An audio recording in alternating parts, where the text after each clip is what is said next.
Baik, Assalamualaikum warahmatullahi wabarakatuh. Saya Putri Bernasari dengan NIM 2522066. Di sini tujuan saya membuatkan video ini adalah saya ingin menyelesaikan proyek akhir pada mata kuliah Organisasi dan Arsitektur Komputer dengan dosen pengampu mata kuliah Ibu Yulifda Elin Yuspita MKom. Nah, jadi materi yang akan saya bawakan di sini adalah mengenai sistem operasi. Terima kasih. Jadi judul besar yang akan saya bawakan hari ini adalah mengenai dukungan sistem operasi. Nah, jadi dukungan sistem operasi ini memiliki beberapa pembagian. Yang pertama adalah pengertian sistem operasi. Yang kedua adalah tujuan dan fungsi dari sistem operasi. Yang ketiga adalah sistem operasi sebagai sumber daya. Dan yang keempat adalah sistem BAT sederhana. Dan yang kelima adalah sistem BAT canggih. Dan yang terakhir adalah penjadwalan. Nah, tidak memperpanjang waktu lagi, masuklah kita kepada pembahasan yang pertama, yaitu pengertian sistem operasi. Nah, sebelum masuk kepada pengertian dari sistem operasi, kita harus mengetahui bahwa sistem operasi merupakan suatu hal yang sangat penting di dalam komputer.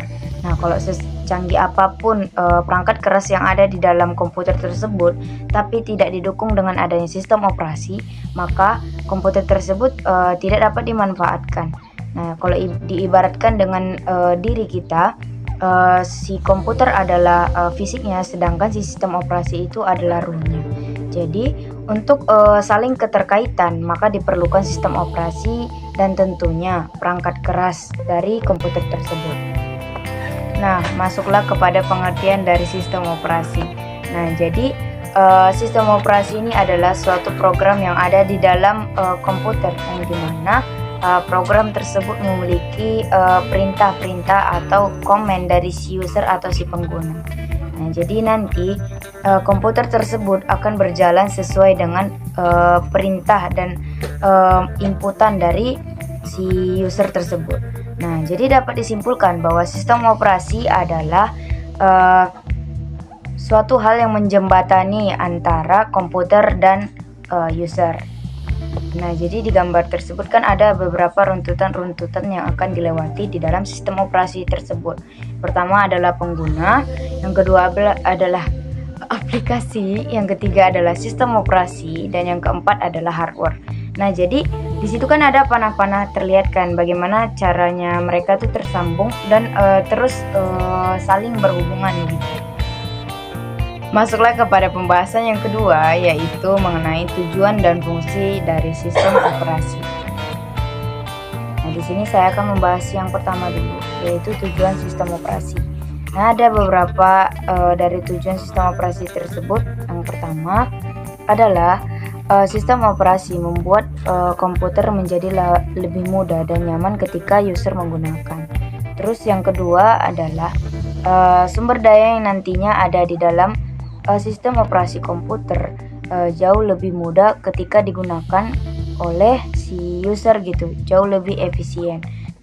Dan yang ketiga adalah sistem operasi ini akan disusun dengan sedemikian rupa sehingga memungkinkan pengembangan yang ada di dalam sistem operasi tersebut menjadi lebih efektif. Selanjutnya adalah fungsi dari sistem operasi. Nah, jadi fungsi di dalam sistem operasi ini memiliki beberapa pembagian. Yang pertama adalah resource manager, yang kedua adalah interface atau tatap muka, yang ketiga adalah guardian, yang keempat adalah koordinator, yang kelima adalah gatekeeper, yang keenam adalah optimizer, dan yang terakhir adalah accountant. Pertama tadi ada resource manager kan. Nah, jadi resource manager ini adalah suatu pengelolaan sumber daya yang nantinya akan dialokasikan. Nah, jadi kalau misalnya kita kaitkan dengan alokasi, pasti kita langsung memikirkan tempat begitu kan.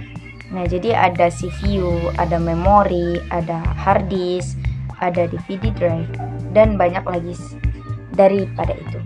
Terus yang kedua adalah interface, atau kalau dalam pengertiannya itu ada antarmuka.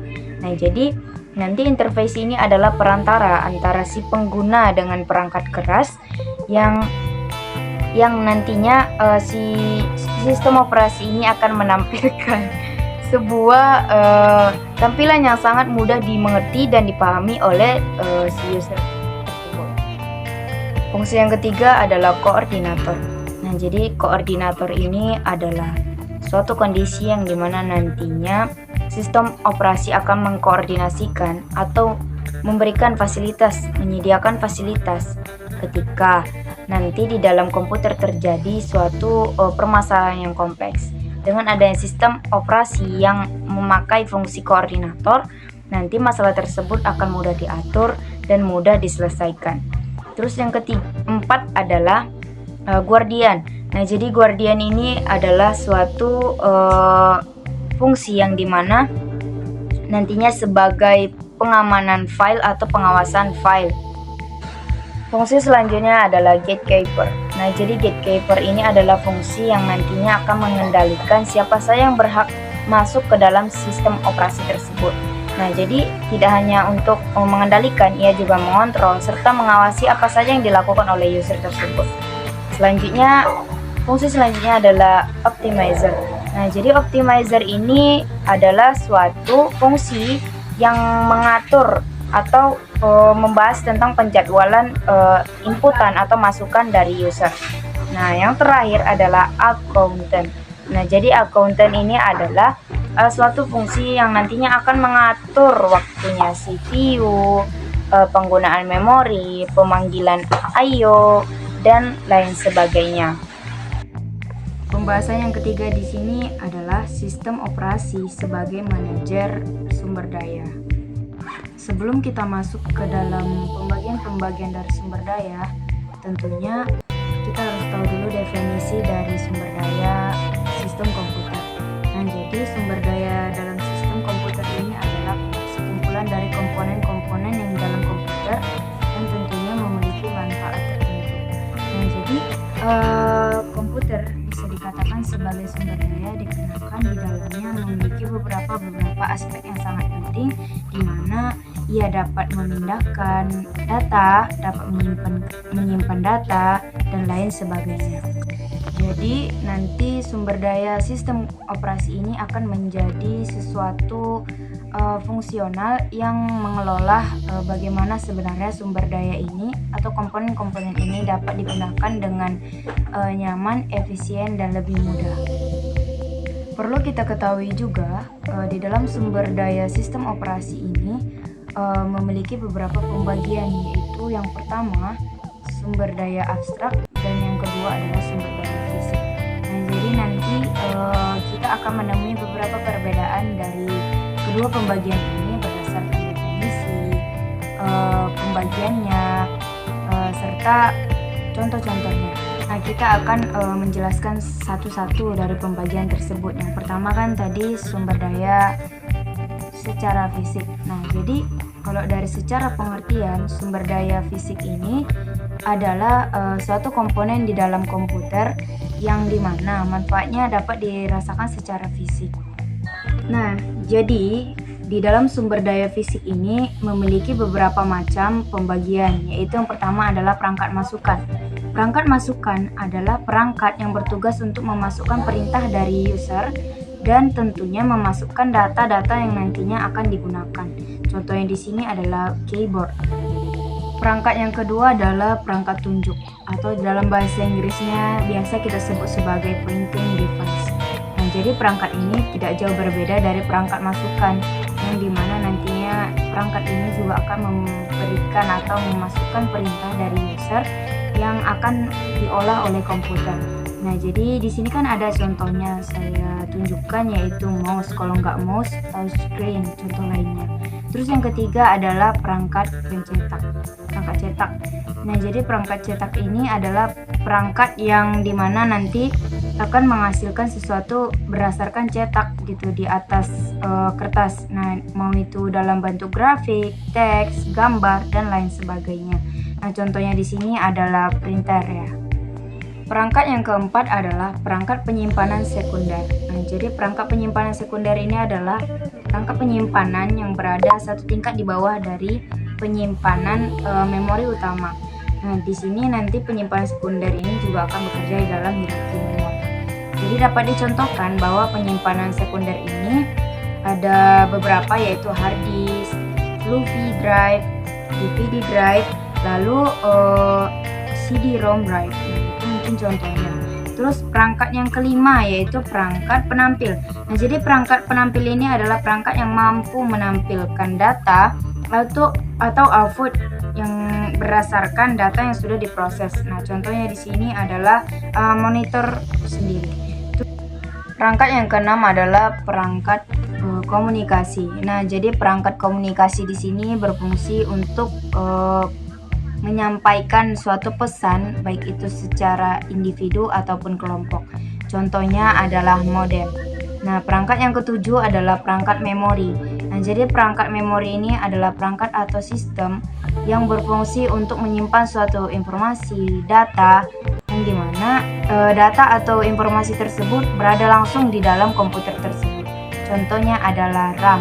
Nah, selanjutnya adalah perangkat multimedia. Nah, jadi perangkat multimedia ini adalah alat yang berfungsi untuk mengolah data. Nah, baik itu data secara teks, video, audio, maupun yang lain. Nah, jadi dapat dicontohkan di sini. Contohnya apa ya? Kamera. Contohnya adalah kamera. Selanjutnya adalah perangkat grafis. Nah, perangkat grafis ini adalah perangkat yang berfungsi di dalam desain grafis pada komputer. Contohnya adalah scanner, digitizer, dan lain sebagainya. Dan perangkat yang terakhir pada sumber daya fisik adalah perangkat pengendalian proses. Nah, jadi perangkat pengendalian proses ini adalah perangkat yang nantinya akan diatur atau mengatur suatu proses secara dinamis yang berdasarkan perintah atau kehendak oleh si user. Nah, contohnya di sini adalah sensor-sensor. Nah, setelah selesai dari sumber daya fisik tersebut, masuklah kita kepada sumber daya non fisik atau bisa dikatakan sumber daya yang tidak terlihat. Nah, jadi ada dua pembagian saja, yaitu terdiri dari data dan program. Pembahasan selanjutnya atau pembahasan yang keempat adalah sistem bus sederhana. Jadi, dapat didefinisikan bahwa sistem bus sederhana adalah program-program pengguna yang ditampung kemudian diserahkan ke sistem operasi, kemudian dicetak dan dikembalikan kepada penggunanya.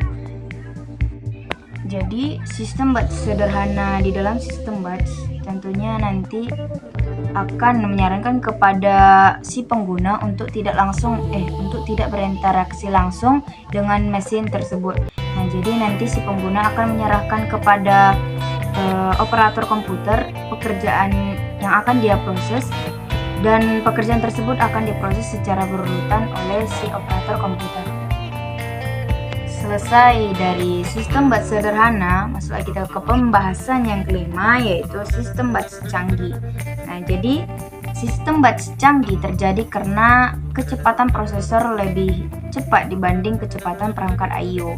Makanya di dalam sistem bus canggih ini didatangkan suatu proses yang kita sebut sebagai multiprogramming atau multitasking, yang dimana apalagi kan kita berada di zaman modern, tentunya multiprogramming atau multitasking ini sangat berguna. Dari definisinya saja, yaitu multiprogramming atau multitasking adalah proses yang dapat mengerjakan suatu proses secara bersamaan dalam waktu yang sama. Jadi dapat dilihat perbedaan antara sistem bus sederhana dengan sistem bus canggih. Contoh dari sistem operasi dalam multiprogramming ini adalah Windows 96, Windows 95, Linux. Tidak terasa akhirnya kita masuk kepada pembahasan yang terakhir, yaitu penjadwalan. Nah, jadi penjadwalan di sini adalah suatu perangkat lunak pada sistem khusus yang nantinya akan bekerja pada penjadwalan proses. Nah, tujuan utama dari penjadwalan di sini adalah mereka nanti akan menentukan proses mana yang akan dijalankan dahulu. Di dalam penjadwalan memiliki beberapa pembagian khusus, yaitu penjadwalan jangka panjang, penjadwalan jangka pendek, penjadwalan jangka menengah. Dari definisinya saja, sini kita dapat melihat perbedaannya. Kalau pengertian dari penjadwalan jangka panjang adalah penjadwalan yang bisa disebut juga sebagai penjadwalan pekerjaan. Nah, jadi penjadwalan jangka panjang ini nanti akan menentukan program mana yang akan dimasukkan ke dalam sistem untuk diproses. Terus sedangkan penjadwalan jangka pendek adalah penjadwalan CPU. Ia memiliki nama lain penjadwalan CPU. Nah, jadi tujuan utamanya adalah untuk meningkatkan kinerja sistem sesuai dengan kriteria yang dibutuhkan. Nah, yang terakhir adalah penjadwalan jangka menengah. Jadi penjadwalan jangka menengah ini adalah bagian dari sweeping.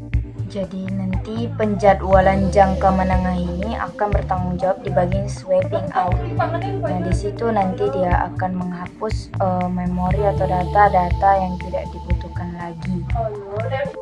Itulah jenis-jenis dari penjadwalan. Dan jenis-jenis penjadwalan ini merupakan pembahasan terakhir dari materi dukungan sistem operasi. Baik, mungkin sekian dari saya. Terima kasih banyak atas perhatiannya. Saya Putri Penasihat undur diri. Wassalamualaikum warahmatullahi wabarakatuh.